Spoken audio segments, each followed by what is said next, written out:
আপনার দোয়া কবুল হওয়ার সম্ভাবনা সবচেয়ে বেশি যদি আপনি এই সময়গুলোতে দোয়া করেন। তাহাজ্জুদ দোয়া কবুলের সবচেয়ে গুরুত্বপূর্ণ সময়। রোজা খোলার আগে ইফতার সামনে নিয়ে করা দোয়া আল্লাহ নিশ্চয় কবুল করেন।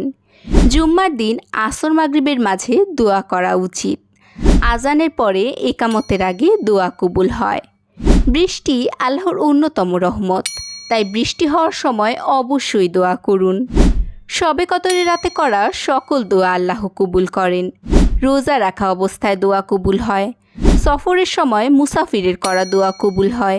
জমজমের পানি পান করার সময় দোয়া কবুল হয় এবং সিজদাতে করা সকল দোয়া আল্লাহ নিশ্চয় কবুল করেন, কারণ সিজদা করার সময় বান্দা আল্লাহর সবচেয়ে নিকটে থাকে। তাই বিশেষ কিছু চাওয়ার থাকলে অবশ্যই এই সময়গুলোতে দোয়া করুন। হতে পারে আপনার দোয়াও কবুল হয়ে গেল।